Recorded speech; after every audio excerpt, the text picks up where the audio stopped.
Hey everyone, Tim from Chamferzone here. Welcome back to the baking and texturing part of our Flashbang grenade tutorial. In my previous tutorials, I would always do that in Substance Painter. This time we're gonna do all of that in Marmoset Toolbag 4. If you don't have it, you can get the 1-month trial version on their website. All you have to do is register for it. And if you didn't follow the Blender part along, you can get the low and high poly files, which I leave in the description as a download. So either way, you're going to be able to follow, and it's exciting news to see that Marmoset now has these texturing capabilities. Reason enough to make a tutorial about it. I hope you're going to like it.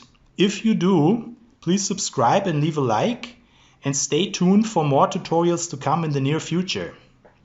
Let's get started. Happy baking and texturing, and cheers! Hey everyone, welcome to Marmoset Toolbag 4.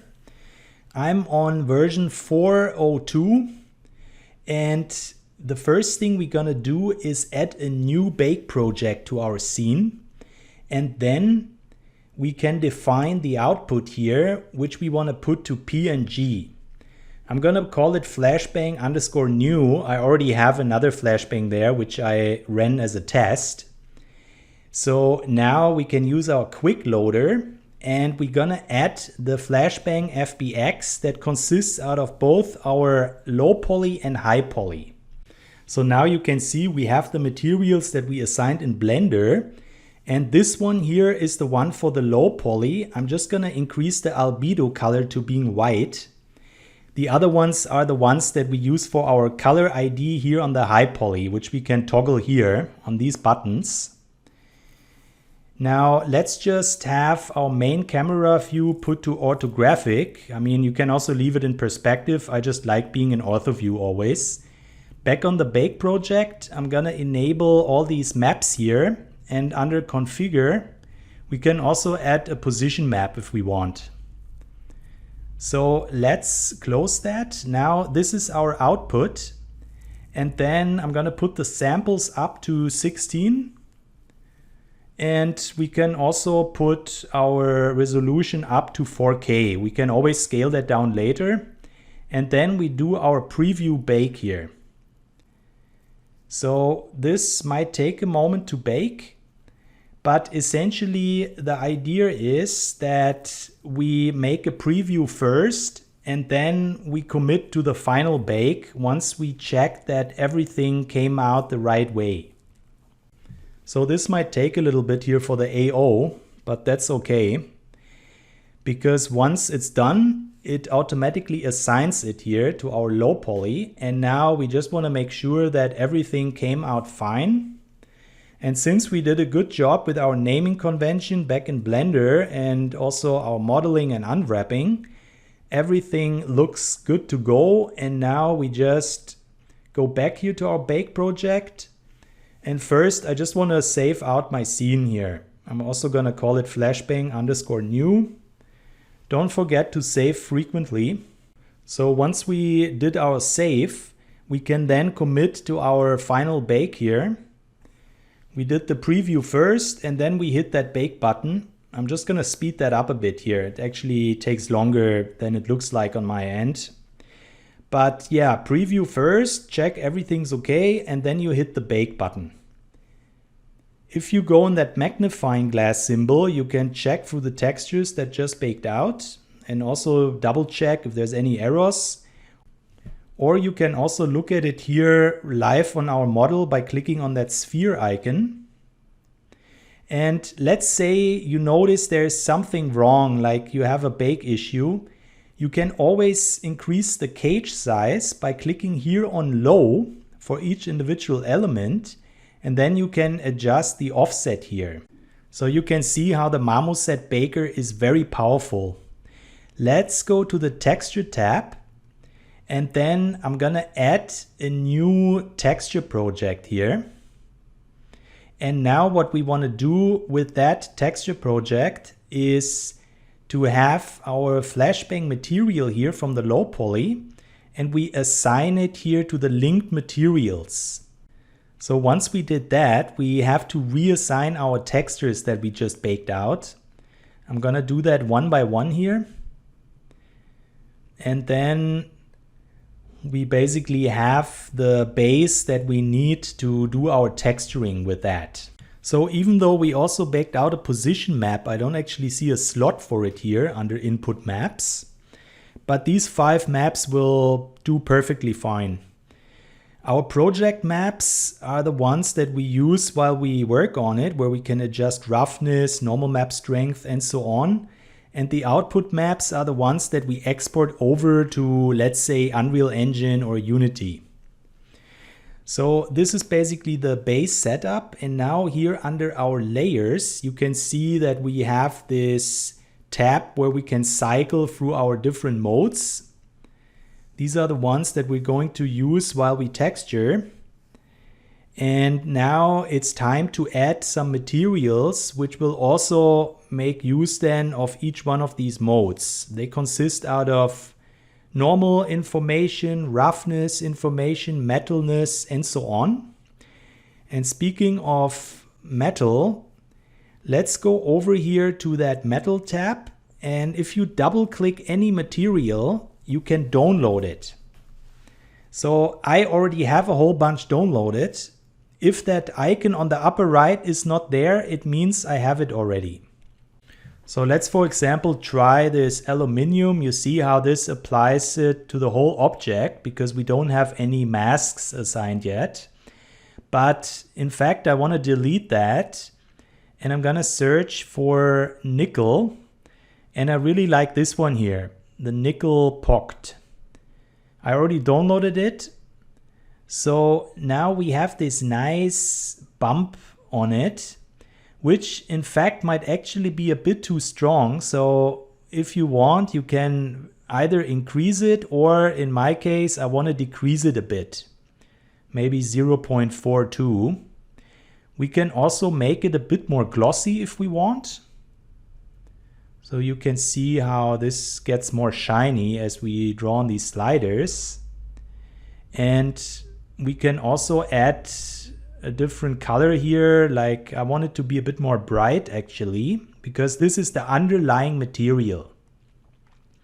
So you see these scratches here on the reference. This is all we're gonna see from it, at least here on that body part. So let's add a new fill layer on top of that, which is basically a blank material that we can customize. And I want to disable the normal information, and that means that our nickel, the normal from the nickel, actually shines through. So essentially that fill layer serves us as a paint layer. I'm gonna paste in a code that I color picked from the reference in Photoshop. And since this only lets me pick one pixel, I want to make it a bit more green now. So I'm going to go in here, put that slider a bit more to an olive green. And then we can also maybe go ahead, take another look and add a bit more saturation to it, which we can do here on that middle slider. So that way we have our nice green now here for the body of the grenade. And next I'm gonna add a mask here to that fill layer. Right clicking and add mask, and you can see how we have these various masks here. Let's go ahead and add a fill mask black to it. So it's actually kind of confusing that it shows as white in the preview, but I'm gonna right click the fill layer. And then we can add processors or generators to it. And in that case, I want to have the scratch processor. So that makes it work now as a mask. But right now, we want to just invert that whole selection. So this way, if you zoom in here, we have this nice wear and tear here on our paint. And we have the metal shining through it. I'm just going to add more contrast to it, to give that a bit more of a sharper look here around these edges. And another thing that we can do is to add some extra textures here into these slots. For that, I'm gonna navigate down to our texture folder. Then where it says grunge maps, you can see we have 75. Let's remove the filter. And in here, we have all these procedural textures, which are very useful as well as powerful.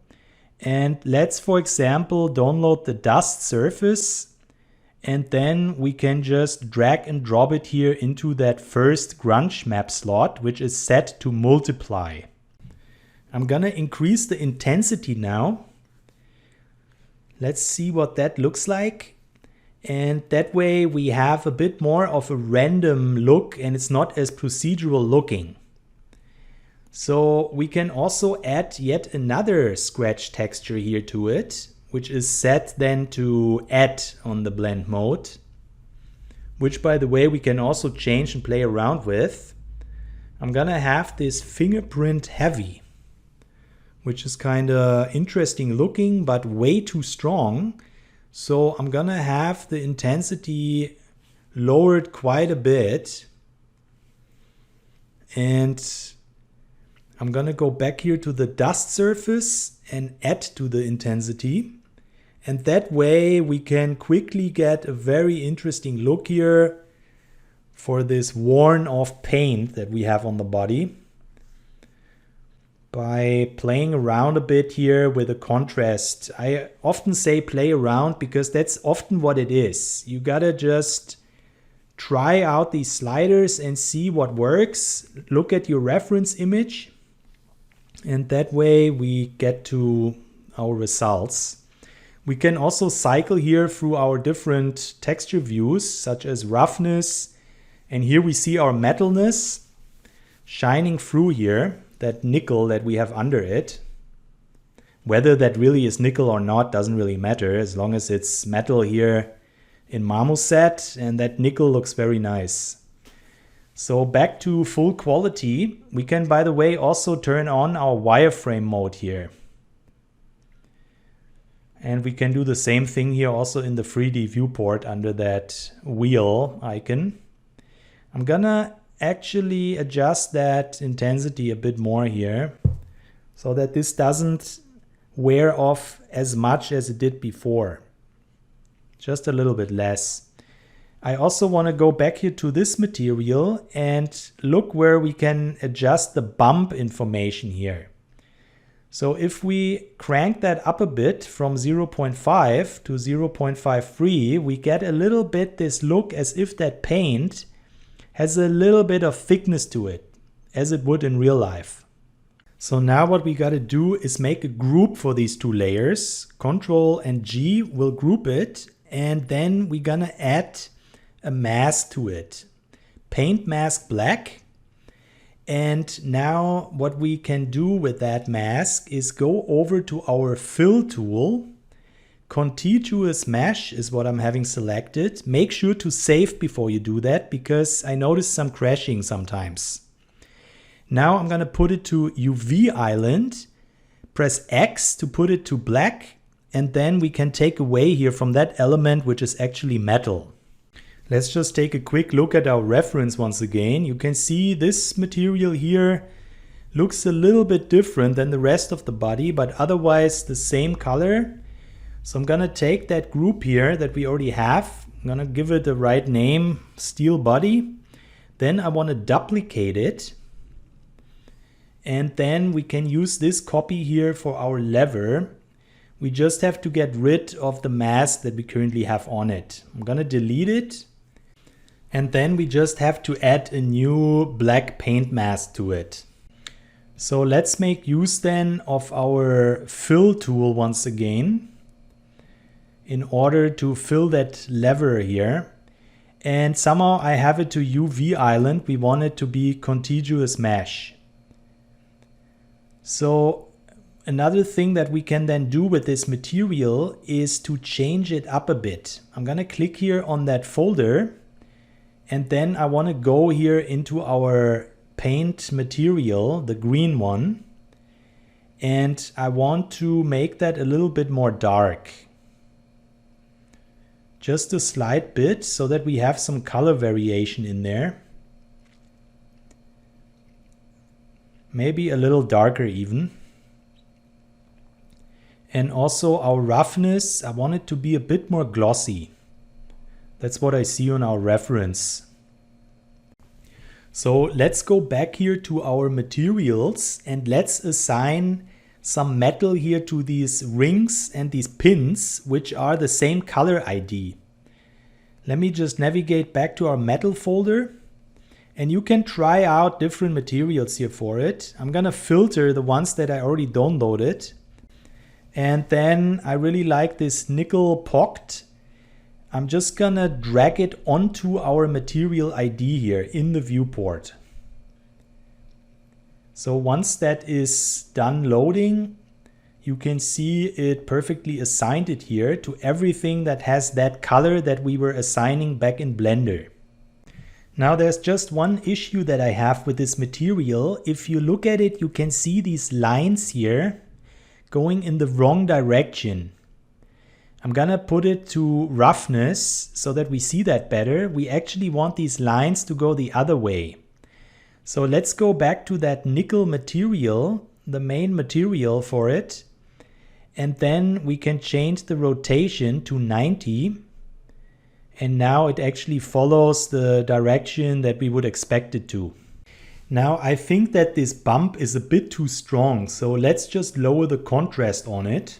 Let's still leave a little bit on it, but it doesn't have to be too strong either.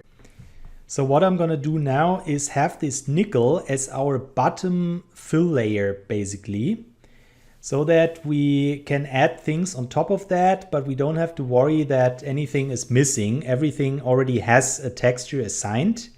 I'm just gonna disable the normal information on that, and now we can, for example, add this tin material here onto that material ID, the yellow one, and make this a bit more interesting looking.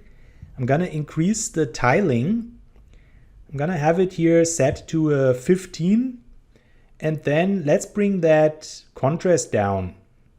That makes it just look more interesting, even though that's not necessarily what's on the reference, but sometimes, you know, it's a matter of making it look good and interesting. So I also actually want to have this fuse here as metal, even though it's also a green paint on the ref. And speaking of which, let's take a quick look here at that reference image. And you can see that these rings are actually a little bit darker than what we have here. So I'm gonna go back to this material for it, and I'm gonna bring that down just a little bit here to make it more dark. And also let's give it a proper name here. So these are our rings and pins, and this here, I don't know what to call that, plate. Now let's add another nickel material here on that fuse. Gonna just bring that down a slight amount, the contrast. I really like the nickel material because it has these thin lines, and I'm gonna add the contrast on our albedo map to give this cool look there, almost as if it's a little bit burnt or has some oil on it. I think that just suits it very well here, even though on the reference image this is actually also a painted green. I'm gonna increase the brightness a bit on that fuse part here to make it stand more out. And then let's take another look around. As you can see, it's pretty much already getting there now.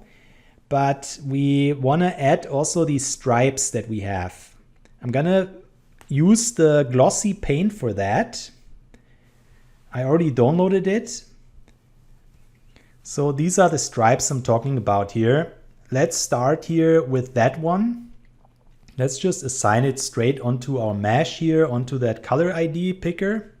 And I'm gonna have it set here to this neon looking yellow, even though on the reference images, sometimes it's green, sometimes I even saw it as blue, but that's up to us. Another thing, if we look at our reference, is that this is quite glossy actually.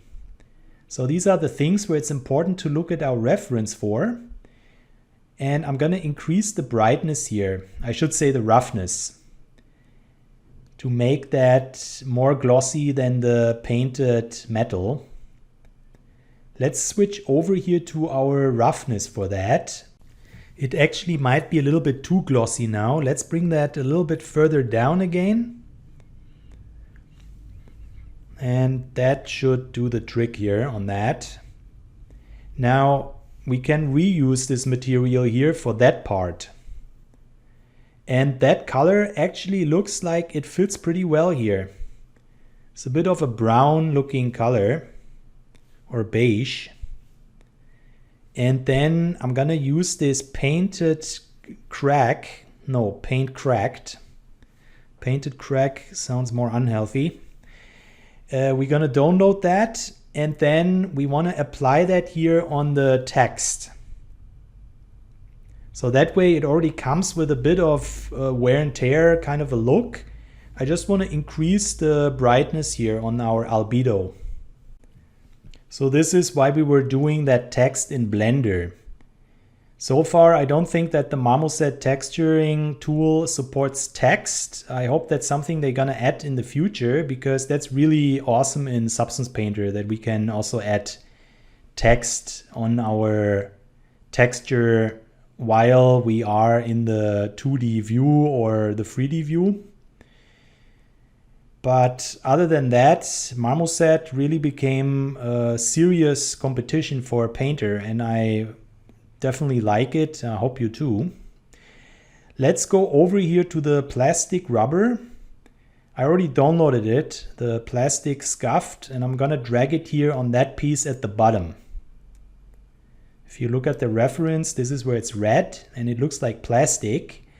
I'm gonna make that a bit more of this intense looking red, so that this is adding an extra contrast here to the rest of our model and texture.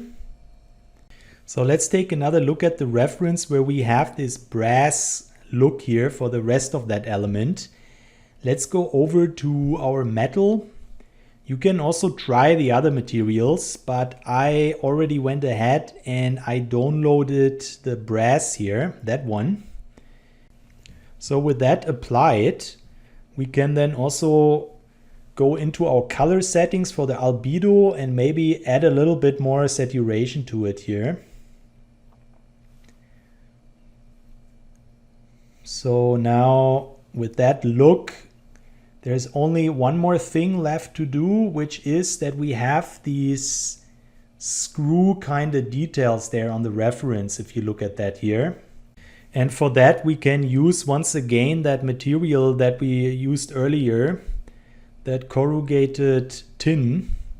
So now let's add a paint mask to it, a black paint mask. And then once again we can make use of our fill tool. We put it to UV island. Make sure to save. Like I said, sometimes it crashes. I'm sure they're gonna fix that though. And now with that selection, I'm gonna disable the albedo. We can leave the rest like it is, but that picks up the color from our brass from under it. Let's rotate it around. And then we wanna increase our tiling. And I think that looks pretty cool. I'm just gonna decrease the contrast a little bit here on that bump. But that way we have another cool looking detail here, which is solely based on our procedural texture. And now what we can also do is to add a little bit of wear and tear here. So I'm gonna go over to our dirt. So let's add this dirt material here on top of everything. And that is probably a little bit too much. So it's a matter of adding another mask now to our material here. And let's make it a paint mask black. Now I'm gonna right click on that black mask and I wanna add another fill layer, which also is gonna be dirt. And I'm gonna just drag it back here onto that material. I don't know why it didn't assign it right away, but we can just drag and drop. Now what I'm gonna do is make use again of our grunge materials. And I have the filter on here. If I uncheck the filter here, like this little box, you see all the available grunge maps. But in that case, I'm gonna filter it and I'm gonna use the grunge scratched, which I already downloaded. Now with that, we can then add more contrast to it.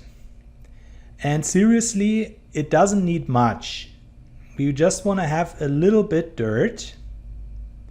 So I'm gonna lower that maybe a slight bit, add a bit more intensity here. And then here with our contrast, together with the intensity, it might be actually not the best map. I want to use a different one here for this grunge map. So, like I said, a matter of trying out different procedural materials. Let's also increase the intensity and our scale. And we also have other settings here, such as the direction and the crevice information, which we can also just try out how it looks.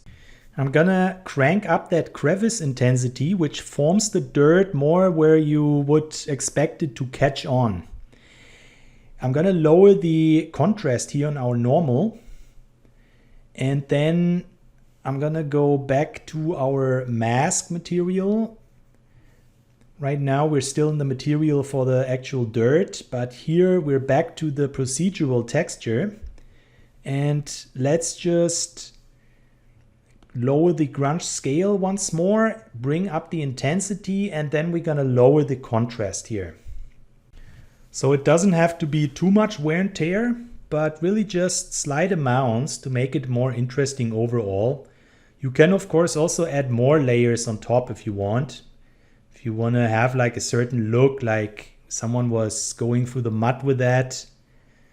Now let's go over here into these other tabs, like for example setup. We can look at it here from all 4 different sides. So maybe that indicates we forgot something. But then here in our classic view, let's not forget that Marmoset is one of the best real-time renderers out there. So let's just go ahead and take a look at how we can present that a little bit more interesting here. So we're essentially done with the texture. We can now export it. If you want to use it in a game, you can put the textures to the proper settings for it, export it out, but we're just gonna go into our camera settings here. And I'm gonna put it to perspective, lower the field of view. And that is just my personal preference. I like to have it almost orthographic. We can then change the backdrop brightness here in our sky properties. And we also have more options in here, such as that we can put that here to blurred sky if you want to have a background that looks like that. And we can then just once again try out different settings. For example, here our backdrop blur, maybe we want to crank that up. And then under our main camera settings, we also have very powerful tools here. For example, if you crank up the chromatic aberration, we get this kind of look. And I always like to have a little bit of that on it. Adds this nice sharp look to it.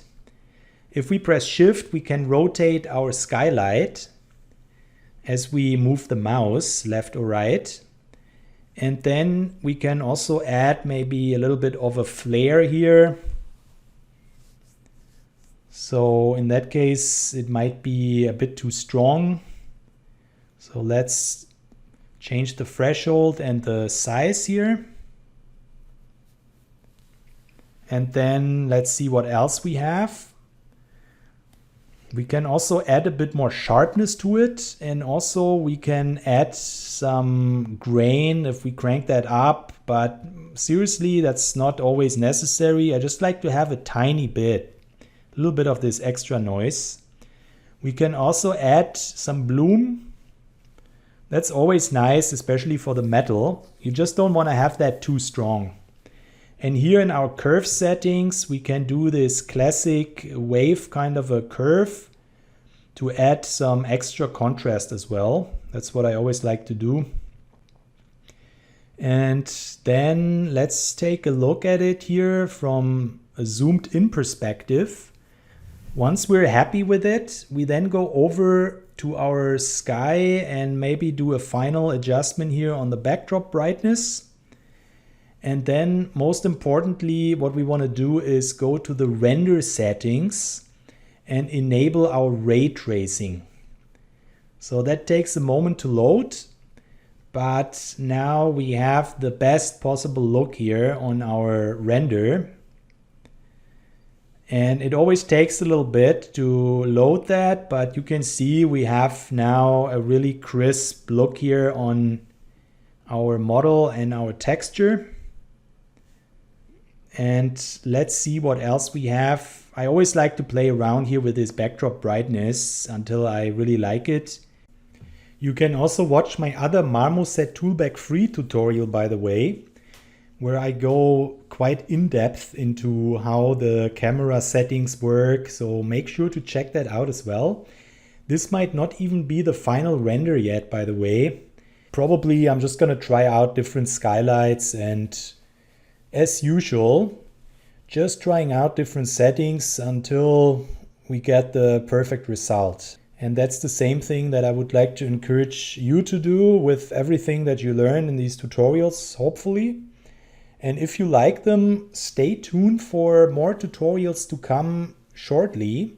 Next one's gonna be a weapon tutorial that I'm gonna release on Gumroad and other marketplaces. So stay tuned for that. Join the Chamfer Zone Discord. Follow me on ArtStation if you like. And happy modeling. Cheers, Tim.